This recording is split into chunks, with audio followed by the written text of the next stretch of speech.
I landed at Leonardo da Vinci Airport on a Tuesday morning, but I couldn't have told you the date if my life depended on it. Time had become meaningless ever since I found the message on his phone 3 weeks earlier. 3 simple words that weren't meant for me. 3 words that turned a 5-year relationship into a lie. Rome in January is not the Rome of postcards. There are no crowds spilling out of gelato shops, no couples kissing by the Trevi fountain under golden sunlight. The city in winter is raw, exposed, draped in gray light and damp stone. That's why I chose it. I didn't deserve the pretty version of Rome. I deserved the one that matched the inside of my chest. The taxi driver chattered happily about traffic and politics as we crawled through the rain-slicked streets. I nodded at the appropriate moments, a puppet going through the motions. Through the fogged window, I watched the city blur past. Ancient walls rose and fell. Pine trees stood like silent sentinels on distant hills. Everything here was old. Everything here had survived something. Earthquakes, invasions, fires, empires collapsing into dust. And yet, it still stood. If Rome could endure all that, maybe I could too. That's what I told myself, anyway. Lies, we whisper, to feel brave. The apartment I'd rented was small, tucked away in Trastevere, down a narrow cobblestone street that smelled of wet stone and wood smoke. The owner met me with warm eyes and a basket of persimmons. She spoke no English. I spoke barely any Italian. But she looked admirably tanned in that universal language women share. She seemed to understand.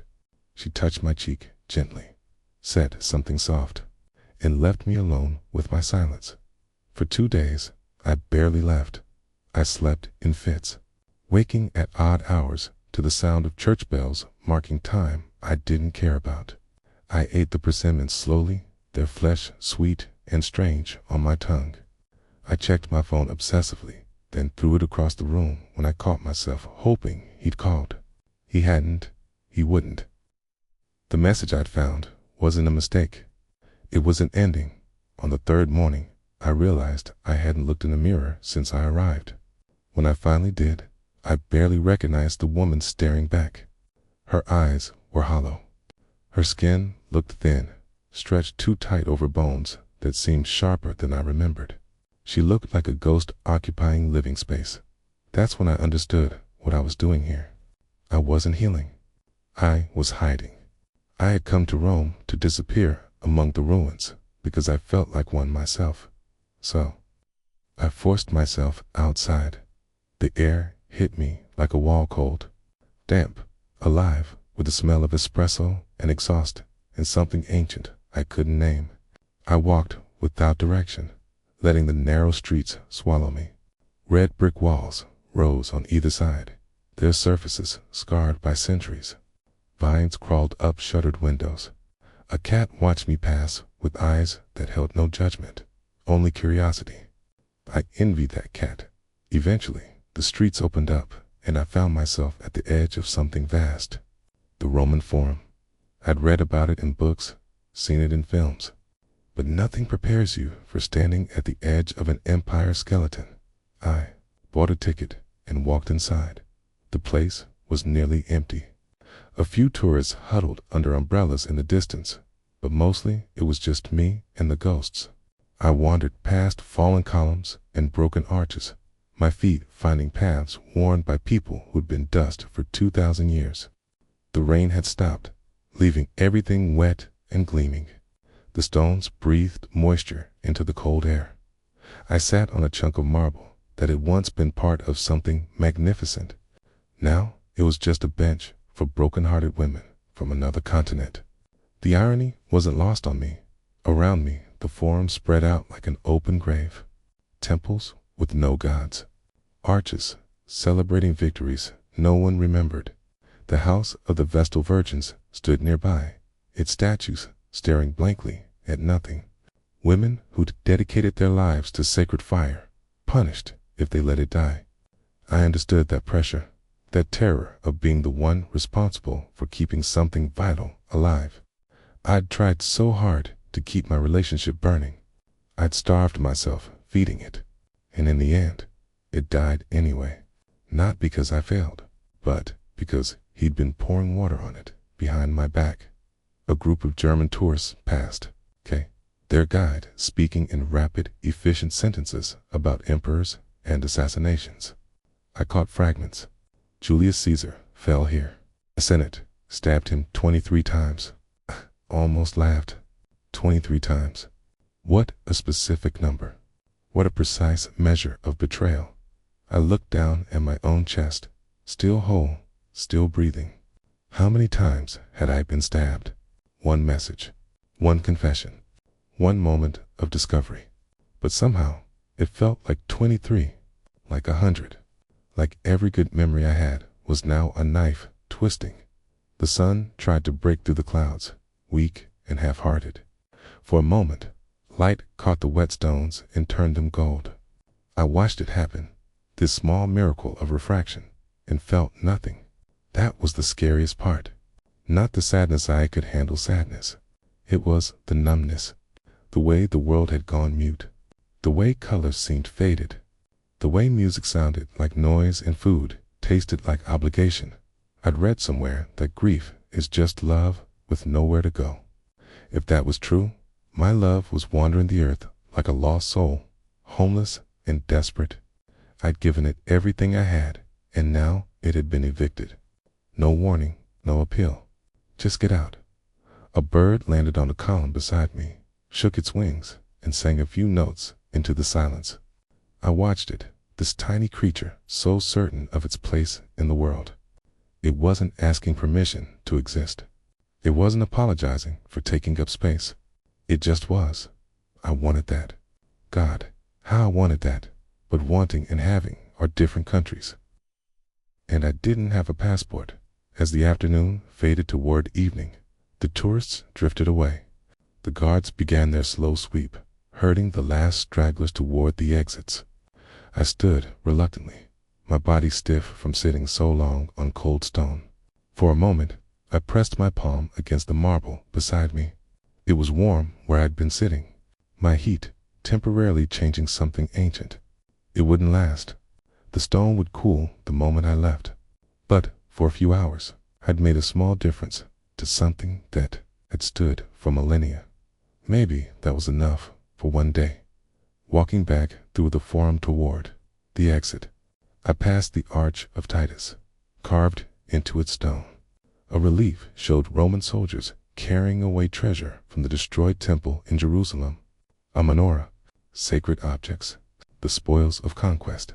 I stopped and stared at it. This celebration of someone else's ruin.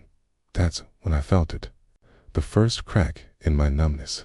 A thin, sharp sliver of something that might have been anger.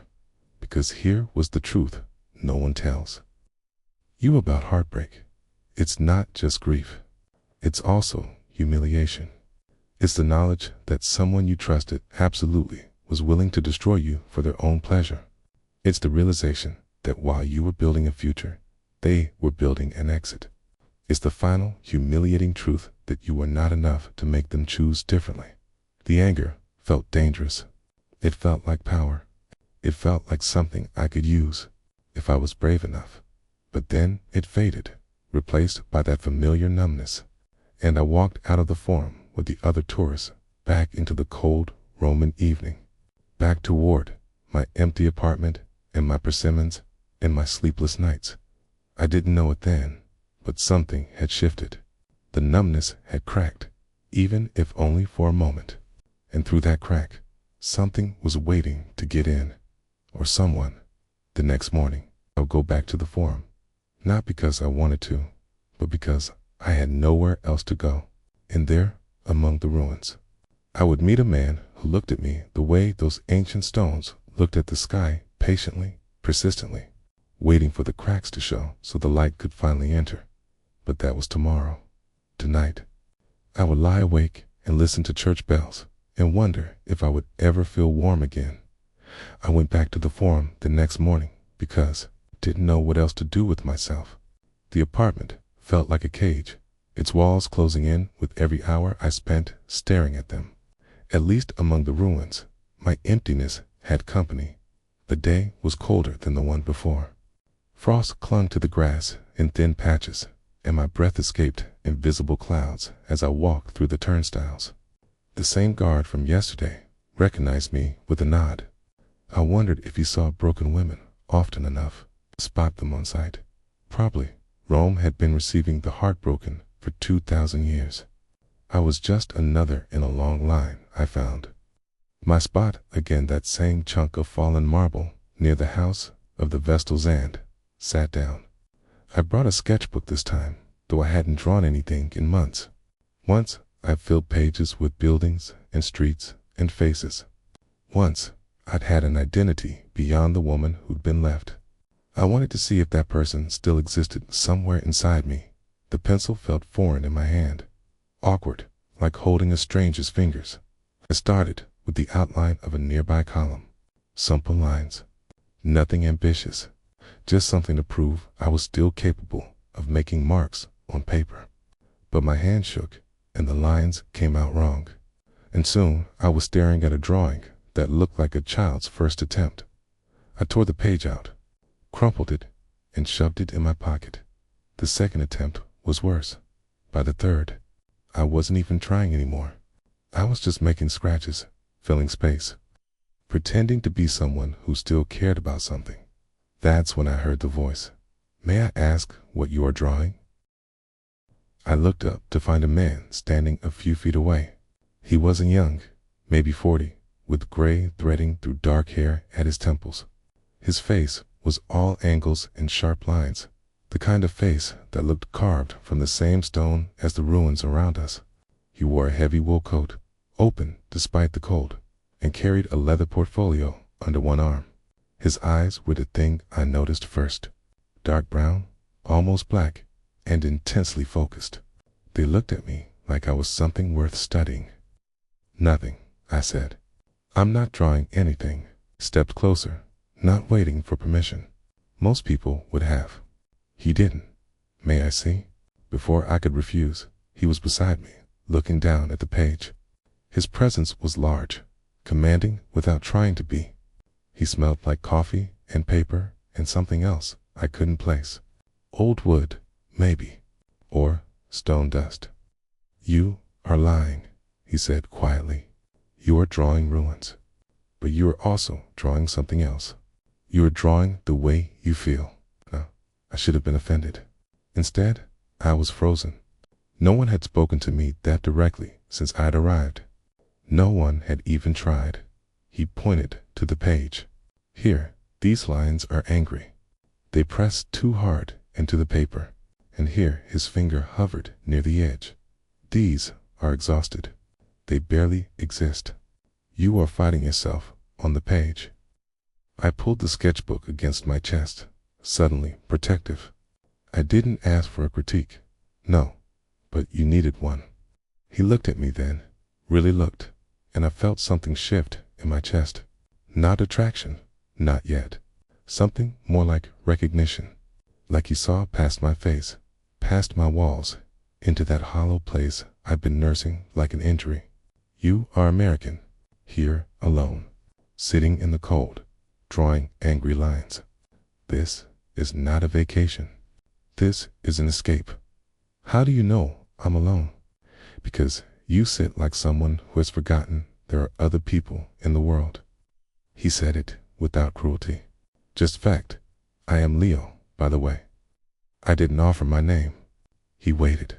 The silence stretched, and I realized he wasn't going to fill it. Most people can't stand silence.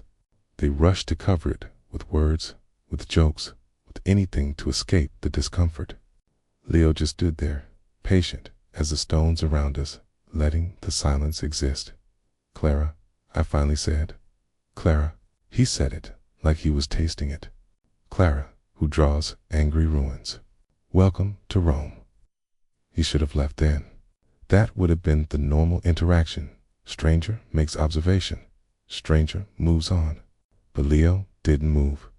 He stood there, looking past me toward the temple of Antoninus and Faustina.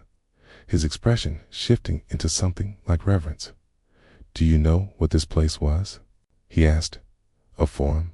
Ruins?" This was the center of the known world. His voice changed when he talked about it. Warmer, more alive. Emperors walked here. Armies marched here. Laws were written here that still echo in your courts today. And now, he gestured at the broken columns, the scattered stones. Now it is a place where sad women come to draw angry pictures. I should have been offended again. I wasn't. There was something in the way he said it, not mocking, just honest, that made me feel seen in a way I hadn't felt in months. "You're a guide?" I asked. He laughed. It was a surprising sound, warm and rough. "No, I am the opposite of a guide. I am the man who tries to stop time." He opened his portfolio and showed me drawings, not sketches like mine, but precise architectural renderings. Columns measured to the millimeter, arches mapped with mathematical accuracy, notes in tiny handwriting filling every margin. "I am a restoration architect," he said. "My job is to keep these ruins from becoming something else, to hold them here in this moment as long as I can." That sounds impossible. It is. Everything falls eventually. My job is to make it fall slower. He closed the portfolio. "What is your job, Clara, when you are not running away?" The question hit harder than it should have, because I didn't know anymore. I'd been a graphic designer before him, before the message, before everything collapsed. But that woman felt like a stranger now, a photograph of someone I used to know. "I don't have one anymore," I said. "I quit. Quitting is underrated." He sat down on the stone beside me, close enough that I could feel the warmth coming off him. Sometimes we must quit the wrong things before we can find the right ones. We sat in silence for a while. I should have felt uncomfortable, strange man, isolated location.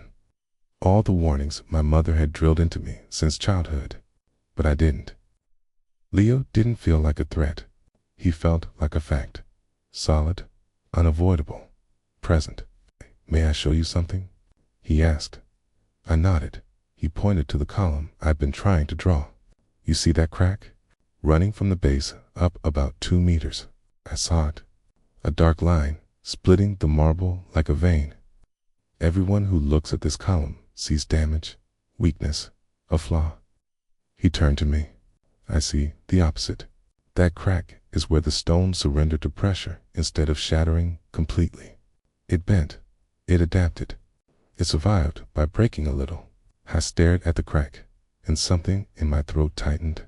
"You came here broken," Leo said quietly. "I saw it the moment I looked at you. But you are not shattered. You are cracked. There is a difference. Cracks let light in. Cracks let air through. A thing that is cracked is still itself. A thing that is shattered is only pieces." Adina cried. I wanted to. The pressure built behind my eyes, hot and urgent, but I held it back. "I've been holding it back for weeks." "You don't know me," I managed. "You don't know what happened?" "No, but I know what happens. I know people break each other. I know love turns to poison. I know we come to ancient places, hoping they will teach us how to endure." He stood, brushing dust from his coat. "Rome will teach you, Clara, but only if you stop hiding in your cracks and start letting the light in." He gathered his portfolio and looked down at me one last time. "I work at the Palazzo Senatorio on the Capitoline Hill. If you want to see what restoration actually looks like, come tomorrow, 10 in the morning." He walked away before I could respond, just turned and walked, his footsteps echoing off ancient stones until they faded into silence. I sat there for a long time after he left. The cold seeped into my bones, but I barely noticed. I was too busy looking at that crack in the column, running my eyes along its dark length, thinking about what he'd said. Cracked, not shattered. I pulled out my sketchbook and looked at my drawings. Angry lines, exhausted lines, lines that fought each other on the page. He'd seen all of that in seconds. He'd seen me. That night, I didn't check my phone. I didn't think about him, the one who'd broken me. I thought about Leo instead, about his steady voice and his patient eyes, about the way he touched his portfolio like it held something sacred, about the invitation I hadn't agreed to and hadn't refused. At midnight, I stood at my window, looking out at the rooftops of Trastevere. Somewhere out there, Leo was probably asleep, or drawing, or doing whatever architects do when they aren't rescuing sad women from themselves. I didn't know then that he needed rescuing too, that the man who talked about cracks in light was hiding cracks of his own, that we were both ruins in our own ways, waiting for someone to see us clearly. But I would learn. Soon, the next morning, at 10 o'clock, I found myself walking up the ramp to the Capitoline Hill, my heart beating harder than it had in weeks. The Capitoline Hill rises above the Roman Forum like a promise. Michelangelo designed its plaza, its graceful buildings, curving toward each other in an embrace of stone and space. By the time I reached the top, my lungs burned from the climb, and my nerves hummed with a feeling I couldn't name. Not quite hope, not quite fear, something in between. The Palazzo Senatorial stood at the far end, its double staircase sweeping upward like arms opening to receive.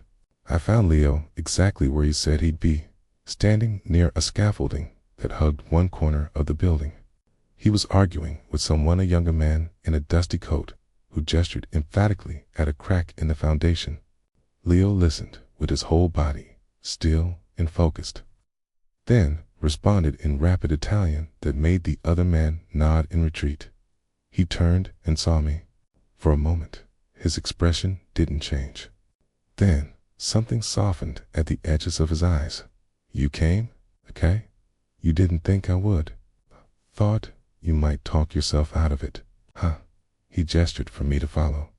Women like you often do. Women like me. Women who are used to being disappointed. You learn to stop expecting things. It hurts less that way. I followed him through a narrow doorway and into a world I hadn't known existed.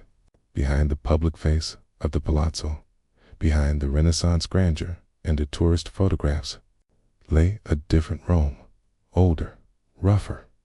Real. We stood in what had once been a courtyard, now roofed with temporary plastic sheeting that filtered the light into pale gray. Stone blocks lay everywhere, some stacked neatly, some scattered like dropped sugar cubes. Tools hung from pegboards. Dust covered everything, and in the center, rising from a carefully excavated trench, stood the remains of an ancient wall. This is the tabularium, Leo said, his voice dropping into that reverent tone I'd heard before. The Roman state archives, built in 78 BC, buried for centuries beneath medieval buildings, forgotten, then rediscovered. He ran his hand along the stones. Now we are bringing it back. I stepped closer, drawn by something I didn't understand. The wall was massive, 20 feet high at least, built of blocks so perfectly fitted that I couldn't slip a fingernail between them. 2,000 years, and they still held. How do you even start something like this? You listen first. Leo picked up a small hammer and tapped the stone gently. Different areas produced different sounds. Each block tells you what it needs. Some are solid. Some are hollow inside fractures you cannot see. Some are crying for help. He tapped again, and this time the sound was duller, softer. This one, see, it is tired. It has been holding weight too long. I watched him work for the next hour. He moved among his team, 6 men and women who clearly revered him, checking measurements, examining stones, making decisions with an authority that seemed to come from somewhere deeper than his job title. He didn't shout or demand. He simply knew, and they trusted that knowing. At one point, he climbed the scaffolding to examine a section near the top. I held my breath as he leaned out, one hand gripping a metal bar, the other tracing a crack in the ancient mortar. He stayed there for a full minute, completely still, then climbed down with a nod. We have to dismantle that section, he told his foreman. The mortar is failing. It will bring down the blocks above it within the year. Sure? Leo looked at him, not angrily, just directly. The foreman nodded and started giving orders. I stood against a pillar, watching it all, and for the first time in weeks, I forgot to be sad. Not because I was happy I wasn't ready for that yet, but because I was somewhere else entirely. Someone else's world, someone else's problems, someone else's passion, and that passion was magnetic. Leo found me during a break, 2 paper cups of espresso in his hands. He offered one without asking if I wanted it. You watch like someone studying for a test. I watch like someone who forgot the world existed outside her own head. That is better. He sat on a stone block, and I sat beside him. The espresso was tiny, bitter, and exactly what I needed. So, Clara, who draws angry pictures, tell me what broke you. The question should have felt invasive. It didn't. Maybe because he asked it the same way he asked about feeling more curious, clinical, genuinely interested in understanding the structure. His name was David, I said. We were together 5 years. I thought we were building something. He thought he was waiting for something better. Something better came. A younger woman. At his work. 23, he told me it wasn't planned. As if that made it better. As if intention was the only thing that mattered. Leo nodded slowly. He gave you the worst kind of betrayal. The kind that makes you question your own reality. You keep going back through every memory, looking for signs you missed. Wondering if you were blind, or if he was just that good at lying. I stared at him. How do you know that? Because I have been on the other side of that question. He looked down at his espresso, swirling the dark liquid. Not the cheating, but the doubting. My wife left me 8 years ago. Took our daughter. Told me I loved stones more than people. Maybe she was right. I was here, always here, trying to save things that were already dead while the living ones slipped away. The confession landed like a stone in still water. I watched the ripples spread across his face. Grief, regret, acceptance, all layered like the strata of an archaeological dig. You don't see your daughter? Every other weekend. She is 13 now. She looks at me like I am a stranger she used to know. He set down his cup. So you see, Clara, we are both cracked. You by betrayal. Me by choices. The question is what we build from the pieces. A worker called to him from across the site. He stood, brushed off his pants, and looked down at me. You can stay as long as you like. Watch. Ask questions. Sit in silence. It does not matter to me. But if you are going to be here, be here. Do not disappear into your head while your body occupies space. He walked away, and I stayed. For the next 3 days, I showed up at the palazzo every morning at 10. I didn't ask if it was okay. I just came. Leo nodded when I arrived and went back to work. The team got used to me, eventually offering shy smiles and broken English greetings. I learned names. Marco, the foreman. Alina, the stone carver. Old Giuseppe, who did something with mortar that looked like magic. And I learned Leo. I learned that he arrived before anyone else, usually by 6, and drank his espresso, standing in the cold, studying the light on the stones. I learned that he spoke to the wall like it was alive, coaxing and commanding in equal measure. I learned that he carried his daughter's photo in his wallet, worn soft at the edges from handling. I learned that he hadn't had a relationship since his wife left, not because he was still in love with her, but because he didn't trust himself to choose correctly again. On the 4th day, something shifted. I had been sketching the wall reel, sketching this time. Not angry lines, but careful observation. Leo appeared behind me and looked over my shoulder. I tensed, waiting for a critique. These are good, he said. You see the joints? The way the weight transfers. Most people draw the shape. You draw the structure. It's just a sketch. It is never just a sketch. Okay. He sat beside me, closer than before. Why did you stop doing this? I don't know. Life got busy. Work got demanding. David didn't like me spending hours on something that didn't include him. Leo made a sound low in his throat. Disapproval. He wanted you smaller, easier to contain. That is what small men do. David wasn't small. He was successful, confident. Everyone liked him. Everyone liking someone does not mean they are good. It often means they're good at hiding. He picked up my pencil, turned it in his fingers. You are not small, Clara. You are someone who made herself small to fit into his world. That is different. That can be undone. He handed back the pencil, and his fingers brushed mine. Just barely. A whisper of contact. But I felt it everywhere.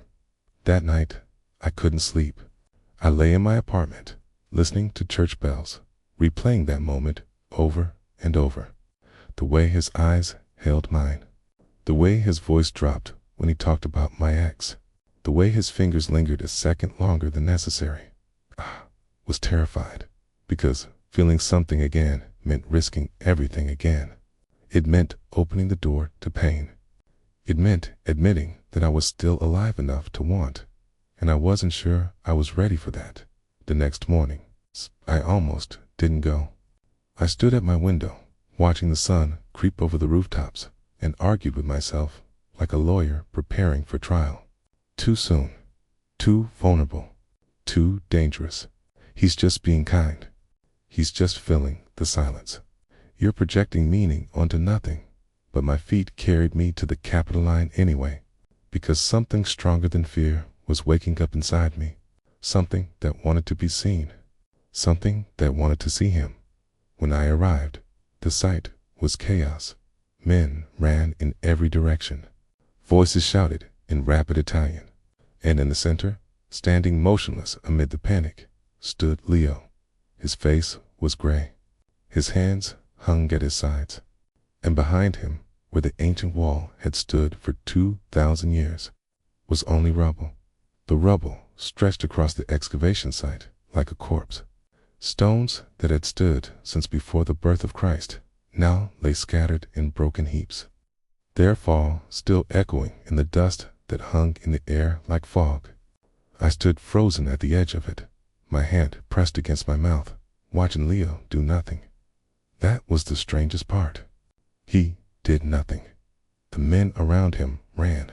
They shouted. They grabbed tools and started digging through the debris, searching for something survivors, though there were none, or answers, though the stones couldn't speak. But Leo stood exactly where I had first seen him, motionless, his face emptied of everything. I walked toward him slowly, my feet crunching on fragments of history. When I reached his side, I didn't speak. I just stood there, matching his silence, letting him know he wasn't alone in it. Minutes passed, maybe hours. Time meant nothing in the shadow of collapse. Finally, he spoke. His voice was nothing like the one I had come to know. That voice had been warm, certain, alive with passion. This voice was dead. I knew. I turned to look at him. What? That section. The one I pointed out last week. I knew the mortar was failing. I knew it would fall. He swallowed hard. I scheduled the dismantling for next month. We had to clear the funding first. Paperwork, approvals, bureaucracy. He laughed, but there was no humor in it. I traded 2,000 years of survival for a month of paperwork.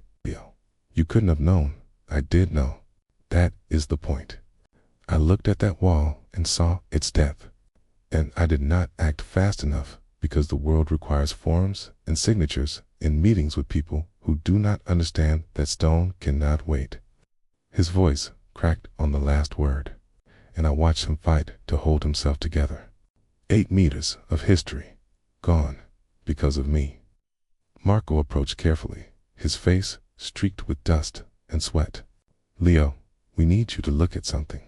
The foundation wall beneath the collapse. It's exposed now. There might be more damage. Leo didn't move, didn't acknowledge him. Marco looked at me, helpless, and I nodded slightly. He retreated.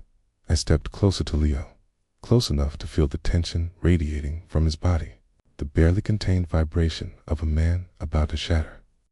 "Look at me," I said quietly. He didn't. I reached out and took his hand. It was cold, covered in stone dust, the fingers rigid. "Leo, look at me," slowly, like a man surfacing from deep water. He turned his head. His eyes met mine, and what I saw there almost broke me. Not sadness, not anger, something worse. Shame, the absolute conviction that he had failed, that he was responsible, that he didn't deserve to stand among these stones anymore. "I told you, cracks let light in," he whispered. "I was wrong. Cracks let everything in, and then you fall." I squeezed his hand. "You didn't fall. The wall fell. You're still standing. For how long? Until the next mistake. Until the next thing I love crumbles, because I wasn't fast enough, smart enough, good enough." He pulled his hand away and ran it through his hair, leaving gray streaks in the dark. My wife was right. I should have been there. I should have chosen them over this place. But I didn't. And now my daughter looks at me like a stranger. In this, he gestured at the rubble. This was supposed to be the thing I did right. The thing that lasted. I didn't have words. There were no words for this. So I did the only thing I could think of. I stepped forward and wrapped my arms around him. For a moment, he stood rigid, unyielding, a man who had forgotten how to receive comfort. Then something broke inside him. His arms came up slowly, hesitantly, and then they wrapped around me with a desperation that stole my breath. He buried his face in my shoulder, and I felt the first tremor run through his body. He didn't cry, not really, but he shook. Great, silent tremors that racked his frame and transferred into mine. I held him tighter, my hand moving in slow circles on his back, and I whispered things I don't remember. Nonsense. Comfort sounds. The same things you'd say to a child or a wounded animal. We stood like that for a long time. The chaos continued around us, men working, machines arriving, voices calling, but we existed in a separate space, a small bubble of shared brokenness. When he finally pulled back, his eyes were re-rimmed but dry. He looked at me differently than he ever had before. Not as a project, not as a sad woman to be saved, as someone real, someone who had seen him at his lowest and hadn't run. "Why?" he asked simply. "Why what? Why are you still here? Why are you holding me? I am supposed to be the strong one. I am supposed to." He stopped, unable to finish. "Supposed to be human," I said. "That's all any of us are. Human, cracked, still standing." Something flickered in his eyes. Recognition, maybe, of his own words, returned to him at exactly the moment he needed them most. "I should have seen this coming," he said quietly. "The funding delay, the paperwork. I should have pushed harder, fought more. Hey, you did what you could with what you had. That's all anyone does." I looked past him at the rubble. "Can it be rebuilt?" He followed my gaze. For a long moment, he just looked at the scattered stones, the broken history, the death of something he loved. Then, slowly, something shifted in his posture. Not hope, exactly. Something more fundamental. Purpose. "The blocks are still here. Most of them. They're broken, but broken doesn't mean useless." He walked toward the rubble, and I followed. He knelt and picked up a chunk of marble, turning it in his hands. "See this? The break is clean. We can repair it. It will never be the same, but it can be itself again. It's different, scarred, but itself." I knelt beside him. "Like us." He looked at me, and for the first time since the collapse, something like warmth returned to his eyes. "Yes, like us." For the next several hours, I stayed with him. I couldn't help with the technical work. I didn't know mortar from marble, but I could hand him tools. I could hold the flashlight. I could be present while he and his team assessed the damage, cataloged the fallen stones, and began the long process of understanding what had happened. At some point, Marco pulled me aside. "I have worked with him for 12 years, he said quietly. "I have never seen him let anyone close during a crisis. He goes inside himself, becomes a machine. But with you," he shook his head, "you were good for him. I'm not doing anything. You are here. That is everything." As evening fell, the site grew quiet. Most of the team had gone home, exhausted. Leo sat on a stone block, staring at the wall, what remained of it, with an expression I couldn't read. I sat beside him, close enough that our shoulders almost touched. "I'm sorry," he said eventually. "For what?" "For falling apart. For making you hold me together." "That's not how." "Shouldn't have, Leo." I waited until he looked at me. "You held me together when I was the one falling apart. You showed me that cracks weren't the end. You taught me to see ruins differently. Did you think I wouldn't do the same for you?" He stared at me for a long moment. Then, slowly, he reached out and took my hand. Not desperately this time, gently, like it was something precious. "You are not broken, Clara. You are never broken. You are just waiting for someone to see you clearly. And you?" I asked, "What were you waiting for?" He didn't answer with words. He leaned in, slowly enough that I could have pulled away, and pressed his forehead against mine. We stayed like that, breathing the same air, surrounded by 2,000 years of ruins and one very recent collapse. "I was waiting for someone to see me," he whispered. "Not the architect, not the expert, just me. The man who makes mistakes, the man who falls." I closed my eyes. "I see you, and I see you." We sat there until the stars came out, holding hands among the rubble. Two cracked people learning that broken things could still hold weight. That night, walking back through the empty streets of Rome, I realized something had changed inside me. The numbness was gone. In its place was something raw and terrifying and completely alive. Fear, hope, want, all the things I'd been hiding from, and underneath it all, a quiet certainty that whatever happened next, I wouldn't face it alone. 3 months passed like water through ancient stones. I stopped counting the days and started living in them. Spring came to Rome slowly, tentatively, as if the city had to remind itself how to bloom. Almond blossoms appeared on bare branches. The light changed from gray to gold. And every morning, I walked up the Capitoline Hill to a restoration site that had become more familiar than my own apartment. The work on the wall was painstaking. Each stone had to be cataloged, cleaned, assessed for damage.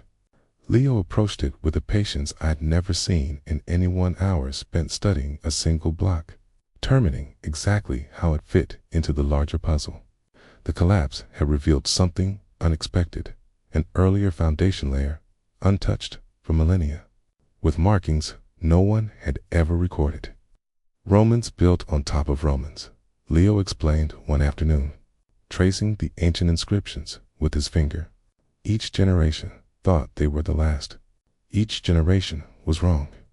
I thought about that often, about generations of builders and breakers, destroyers and restorers, about how we all think our pain is the final word, the ultimate ending, till someone comes along and builds something new on top of it.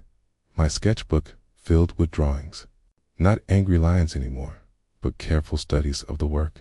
Men lifting stones, women mixing mortar. Leo's hands, strong and sure, guiding everything into place. I started staying later, helping where I could, holding levels, fetching tools, learning the names of ancient techniques I couldn't pronounce. One evening, as the sun sank behind the Vittoriano, Leo found me sketching the new foundation. He stood behind me for a long moment before speaking. "You have become part of this place." I looked up at him. "Is that good?" "It is everything." He sat beside me, close enough that I could feel the warmth of him. "Do you remember when we met? You were sitting in the Forum, drawing lines that fought each other. I remember. Look at you now. He gestured at my sketchbook, at the precise lines and careful shadows. You draw like someone who believes in tomorrow. Till the words settled into me like stones into mortar. Because he was right. Somewhere in the past months, I had stopped surviving and started living. The hollow place inside me had filled not with him, though he was part of it, but with purpose, with presence, with the simple act of showing up every day and helping something ancient become itself again. You did this, I said. I opened a door. You walked through it, took my hand, and I felt the familiar current between us, stronger now than it had ever been. There is a difference. That night, for the first time, I went home with him. His apartment was nothing like I expected. Small, yes, and cluttered with books and drawings, but also warm, alive. His daughter's artwork covered the refrigerator. Plants thrived on every windowsill. A balcony overlooked a quiet courtyard, where wisteria was just beginning to bloom. He made dinner while I sat at his kitchen table, watching him move with the same focused grace he brought to the restoration site. Pasta, simple but perfect. A bottle of wine from a vineyard he'd visited as a child. Conversation that ranged from Roman history to his daughter's school play to the scar on my knee from a childhood bicycle accident. Somewhere between the wine and the tiramisu, I realized I was happy. Not the frantic, grasping happiness of new love, but something deeper, something that felt like home. I have to tell you something, Leo said quietly, setting down his glass. My heart stumbled. That sounds serious. Not bad. Just. He hesitated, which wasn't like him. My daughter is coming to stay for the summer. 2 months. And I want you to meet her. The words landed softly, but their weight was enormous. Meeting his daughter meant something. It meant permanence. It meant stepping out of the bubble we'd built and into real life. Are you sure? I asked. I have never been more sure of anything. He reached across the table and took my hand. She is the most important person in my world. If you are going to be in my world, you need to be in hers too. But only if you want that. Only if you're ready. I thought about it. About the woman I'd been 3 months ago, hiding, convinced that feeling anything meant risking everything. About the woman I was now cracked but whole, scarred but standing, capable of wanting without terror. I'm ready, I said. And I was. The day I met Sophia, I was more nervous than I'd been for any job, interview, or first date in my life. She was 13, with her father's dark eyes and a wariness that broke my heart. We met at a cafe near her mother's apartment, neutral ground. Leo explained, where she could escape if she needed to. She didn't smile when we were introduced, just looked at me with those assessing eyes and said, "You're the American who draws rocks. I draw walls, actually." But yes, why? The question was simple, but I felt its weight. She wasn't asking about my subject matter. She was asking about me, why I was here, why I mattered. Because your father taught me that broken things can be rebuilt, I said, and I wanted to remember how. Something shifted in her face, just slightly, a crack in the wall she'd built around herself. For the next hour, we talked, or rather, she asked questions and I answered them honestly, about America, about why I came to Rome, about whether I planned to stay. I told her the truth that I didn't know yet, that some things couldn't be planned, that the best parts of life often happened when you stopped trying to control everything. When Leo returned from getting gelato, he found us laughing at something stupid on her phone. The look on his face, relief, hope, love made my chest ache with how much I felt for him. Summer passed in golden light and warm evenings. Sophia and I developed our own rhythm. She taught me Italian slang that made Leo blush. I taught her to sketch, though she preferred photography. We cooked together, argued about music, and slowly, carefully, built something that looked like family. One night, near the end of August, the 3 of us walked through the Forum after hours. Leo had arranged special excess a gift, he said, for putting up with both of them. The ruins were empty, silent, bathed in moonlight that turned the marble to silver. Sophia ran ahead, chasing fireflies, and Leo took my hand. In 2 weeks, she goes back to her mother, he said, quietly, and I go back to being a part-time father. That's not true. You're her father every day, whether she's here or not. He smiled, but it didn't reach his eyes. I know, but it's hard. Every time she leaves, it feels like losing her all over again. We walked in silence for a while, past the Temple of Saturn, past the Arch of Septimius Severus, past the spot where I'd sat on that first frozen morning, drawing lines that fought each other. I want you to stay, Leo said, suddenly, when Sophia leaves. I want you to still be here. I stopped walking. Leo, I know it's soon. I know we haven't said certain things, but I have spent 8 years alone, Clara. 8 years believing I didn't deserve more than stolen weekends with my daughter and conversations with stones that couldn't answer. You turned to face me. Then you came, sitting in the cold, drawing your pain onto paper. And I thought, she sees me. She sees all of it. And she doesn't run. I don't run, I whispered. Oh, you stay. You held me when the wall fell. You handed me tools when I couldn't ask for them. You loved my daughter like she mattered. Not because of me, but because of who she is. His voice cracked. I am asking you to stay. Not for a season. For everything. I looked past him, at the ruins stretching into darkness. 2,000 years of collapse and rebuilding. Empires risen and fallen. Stones cracked and restored. And in the middle of it all, 2 people who had found each other at exactly the right moment. Sophia asked me something last week, I said.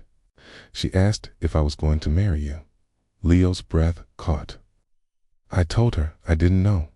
That some things couldn't be rushed. That your father and I were still learning each other. I stepped closer to him. But I also told her that if she wanted me to stay, I would stay. Not just for the summer, for as long as she wanted me. Clara, I'm not finished. Put my hand on his chest, feeling his heart beat beneath my palm. I came to Rome to heal a broken heart. I thought that meant forgetting, erasing, becoming someone new. But that's not what healing is. Healing is learning to carry the cracks. Healing is finding someone who sees them and isn't afraid. I looked up at him, at this man who had rebuilt walls and hearts with equal patience. You taught me that. You and this city and these stones. You taught me that ruins aren't endings. They're just the beginning of something new, if you have the courage to build. Leo kissed me then, there in the moonlight, surrounded by ghosts and history and the weight of everything we'd survived. It wasn't desperate or urgent. It was a promise, a foundation stone. When we finally pulled apart, Sophia's voice rang out from somewhere in the darkness. Are you 2 done being gross? I want to see the Colosseum lit up. We laughed, and I felt it everywhere, the sound filling spaces that had been empty for too long. As we walked toward the exit, Leo's arm around my shoulders and Sophia skipping ahead. I looked back one last time at the Forum, at the place where I'd sat broken, at the stones that had witnessed my collapse and my rebuilding. I didn't feel like a ruin anymore. I felt like a restoration.